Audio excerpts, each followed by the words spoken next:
Halo Sobat Cerdik, jumpa lagi di cerdik.com. Pada kesempatan ini saya mau di diseminasi sederhana ya terkait tentang pembahasan kegiatan kokurikuler. Oke, sebelumnya saya mau disclaimer dulu.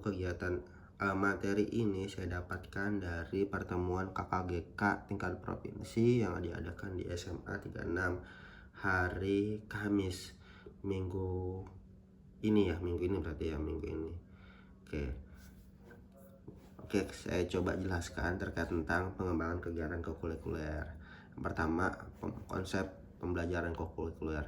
Apa sih kegiatan kokurikuler itu? Nah, kegiatan kokurikuler itu kata kuncinya adalah kegiatan pembelajaran untuk penguatan satu ya, lalu pendalaman dua, yang ketiga adalah pengayaan ya. Apa yang dikuatkan, didalamkan, lalu dikayakan dari kegiatan kokurikuler adalah kegiatan intrakurikuler.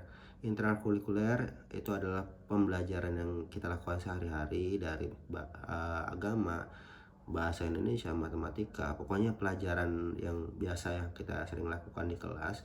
Nah, itu dikuatkan melalui kokurikuler ya, dalam rangka pengembangan kompetensi, mengutamakan penguatan karakter ya. Jadi pengembangan kompetensi tapi menguatkan penguatan karakter. Nah, itu kata kunci kokurikuler.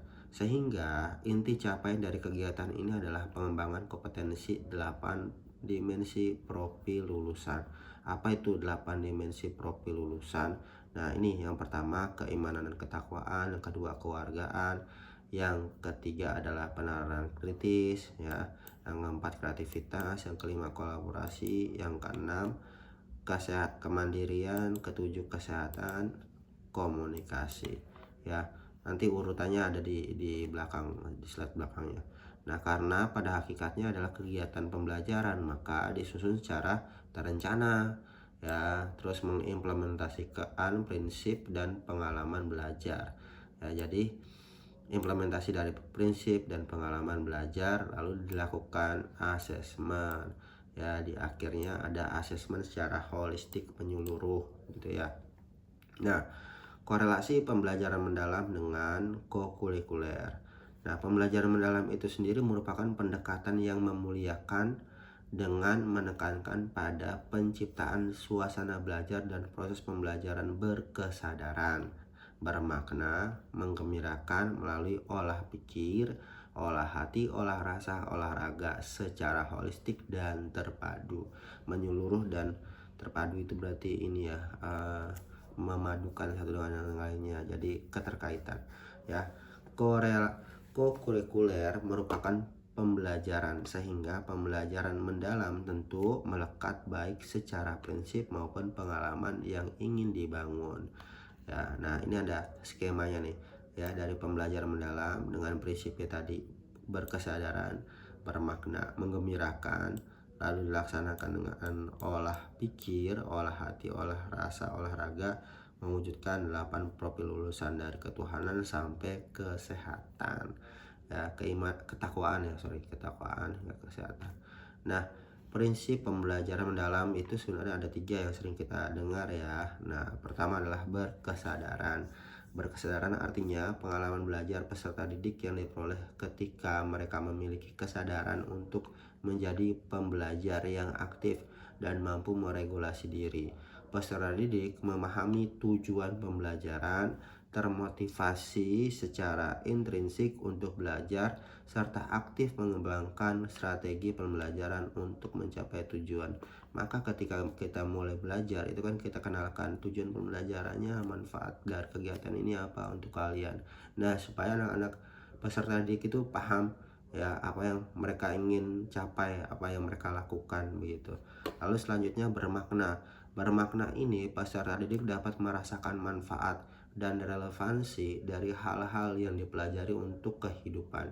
Nah, peserta didik mampu mengkonstruksi, membangun pengetahuan baru ya, berdasarkan pengetahuan lama dan menerapkan pengetahuannya dalam kehidupan nyata. Kata kuncinya adalah dalam kehidupan nyata, menerapkan pengetahuannya dalam kehidupan nyata. Jadi adalah relevansi kontekstual ya. Nah, selanjutnya adalah menggembirakan. Pembelajaran yang menggembirakan merupakan suasana belajar yang positif, menyenangkan, menantang, dan memotivasi. Nah ya, peserta didik merasa dihargai akan keterlibatan dan kontribusinya pada proses pembelajaran. Peserta didik terhubung secara emosional sehingga lebih mudah memahami, mengingat, dan menerapkan pengetahuan. Jadi adalah menggembirakan di sini ada perasaan ya yang terlibat gitu ya, menggembirakan. Ya, jadi misal dari menyenangkan, challenge, menantang, dan memotivasi. Nah, selanjutnya di sini juga ada konsep olah pikir, olah hati, olah rasa, olahraga. Nah, olah pikir ini sebagaimana yang kita pahami adalah menekankan pada pengasahan akal ya, akal budi dan kemampuan kognitif seperti kemampuan untuk memahami, menganalisis, memecahkan masalah. Nah, jadi ini olah pikir ini yang kita sering lakukan di dalam kegiatan kelas sehari-hari ya, melalui menganalisis pertanyaan lalu anak murid menjawab gitu. Nah, olah hati adalah proses pendidikan untuk mengasah kepekaan batin. Ya, apa sih yang dimaksud dengan kepekaan batin? Ini malah kecoret ya. Di blok aja berarti ya. Apa yang dimaksud kepekaan batin gitu ya. Terus membentuk budi pekerti serta menambahkan nilai-nilai moral dan spiritual. Jadi memiliki sensitivitas gitu ya. Kalau sekarang kan orang peka itu malah dikatain baper. Kalau sekarang orang peka dibilangnya baper, padahal dia memiliki kepekaan batin. Misalnya orang sedih dia ikut, wah gimana nih caranya untuk menghibur dan sebagainya. Nah, berarti ketika ada anak murid yang memiliki sensitivitas, berarti itu dia sudah peka. Namun kita olah ke arah yang lebih positif gitu ya, bukan cengeng gitu. Lalu selanjutnya adalah olah rasa sebagai proses pendidikan yang bertujuan untuk mengembangkan kepekaan estetika. Kalau yang ini lebih ke estetika ya, empati ya, ini masih ada irisannya sama olah hati ya, dan kemampuan menghargai keindahan serta hubungan antar manusia begitu ya. Jadi antara olah hati sama olah rasa itu masih irisan gitu ya, karena ini kan masih afektif juga ya. Selanjutnya adalah olahraga ya, merupakan bagian dari pendidikan yang bertujuan untuk menjaga meningkatkan kesehatan fisik, kekuatan tubuh, dan membentuk karakter melalui kegiatan jasmani ya. Jadi olah pikir, olah hati, olah rasa, olahraga. Nah, karakter kokurikuler itu kayak gimana? Karakter kokurikuler itu kegiatannya eksperiensial ya, jadi pengalamannya langsung ya, berorientasi pada tindakan. Jadi minim teori, jadi banyakin aksi, dan berdasarkan keterampilan ya. Kokurikuler kepotong kecoret terus ya. Nah, ya. Kokurikuler itu memberikan ruang hidup bagi para peserta didik ya, untuk melakukan proses pembelajaran mendalam untuk benar-benar terjadi bukan hanya kepada murid, tetapi juga bukan hanya terjadi di kepala murid, di kepala, tapi terjadi juga di hati, tangan, dan tindakan mereka. Artinya bukan cuma sebatas konsep, tapi ada tindakan. Jadi misalnya kita belajar tentang konsep kebersihan, tapi anak cuma bisa jawab misalnya ciri-ciri kelas yang rapi adalah bersih kan, terus tidak berantakan bangkunya dan sebagainya. Mereka bisa tuh milih jawaban di multiple choice, tapi dalam penerapannya kelas itu berantakan. Nah, itu yang sangat disayangkan. Jadi paham secara teori, paham secara konsep, tapi nol dalam penerapannya. Nah, itu yang pengen dikikis melalui kegiatan kokurikuler ya, bersifat fleksibel, kontekstual, dapat dilaksanakan dalam berbagai bentuk sesuai kebutuhan dan kekhasan satuan pendidikan. Sehingga kokurikuler bukan dirancang secara acak ataupun sekedar kegiatan tambahan, tapi dia dirancang secara serius gitu ya. Jadi ada fasanya apa gitu. Nah, lalu kegiatan apa yang dapat dijadikan kokurikuler? 1.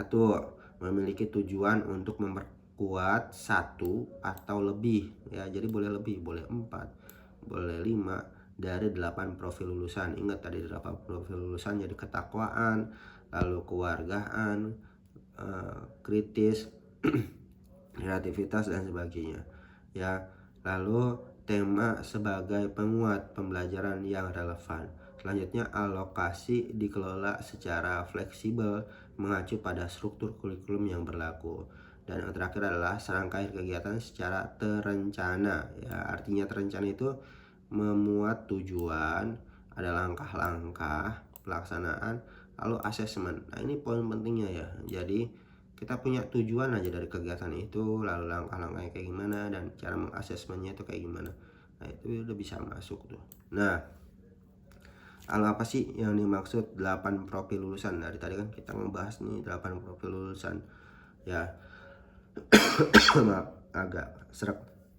Nah, kompetensi utuh yang harus dimiliki setiap murid setelah memperoleh proses pembelajaran dan pendidikan. Tentunya 8 profil lulusan ini akan diurai ke dalam bentuk rumusan kompetensi yang sesuai dimensi, jenjang, dan subdimensinya. Ini 8 profil lulusannya. Nah, oke, kita bahas nih urutannya ya. Yang pertama adalah keimanan dan ketakwaan terhadap Tuhan Yang Maha Esa. Dan ini sebenarnya ada tiga tahapan. Pertama, misalnya dimensi keimanan dan ketakwaan terhadap Tuhan Yang Maha Esa mengacu pada individu yang memiliki keyakinan mengamalkan ajaran agama kepercayaan. Ya, ini kan berarti kepada Tuhan Yang Maha Esa ya, hubungan terhadap Tuhan Yang Maha Esa. Yang kedua, berakhlak dan menjaga hubungan. Nah, ini berakhlak berarti ke sesama manusia. Lalu ini ada lingkungan. Jadi ada 3. Ini bisa dilihat alurnya di Beskap ya. Beskap nomor 58H garis miring KR garis miring 2025. Nah, demikian juga kewargaan. Dimensi kewargaan mengacu pada individu yang bangga akan identitas budaya. Jadi dari skup kebudayaan lokalnya dulu, menghargai keberagaman, menjaga persatuan bangsa. Nah, ini nasional ya. Nah, lalu menaati aturan bernegara dan bermasyarakat, serta menjaga keberlangsungan hidup lingkungan dan harmoni. Nah, ini aturan negara berarti udah global. Nah, penalaran kritis juga demikian. Dimensi penalaran kritis mengacu pada individu yang memiliki rasa ingin tahu, mampu berpikir logis, analitis, serta mampu menganalisis dan menyelesaikan permasalahan, berargumen logis, dan memanfaatkan literasi dan numerasi untuk memecahkan masalah. Nah, selanjutnya adalah kreativitas. Dimensi kreativitas mengacu pada individu yang mampu berperilaku produktif ya. Jadi kalau kreativitas itu lebih ke produktif ya, bedanya sama kritis. Kalau kritis itu analitis, menciptakan inovasi dan merumuskan solusi bagi penyelesaian di sekitarnya. Nah, dimensi kolaborasi ini mengacu pada individu yang membiasakan diri untuk peduli dan berbagi, serta membangun kerjasama dengan berbagai kalangan di lingkungan sekitar, jadi antar teman dan sebagainya. Dan selanjutnya, kemandirian. Dimensi ini mengacu pada individu yang mampu bertanggung jawab, berinisiatif, beradaptasi, dan berpembelajaran dalam pembelajaran dan pengembangan diri. Nah, selanjutnya kesehatan. Dimensi kesehatan mengacu pada individu yang menjalankan pola hidup bersih dan sehat berdasarkan pemahaman tentang kebugaran, kesehatan fisik dan mental, dan berkontribusi secara positif terhadap lingkungannya. Yang terakhir adalah komunikasi.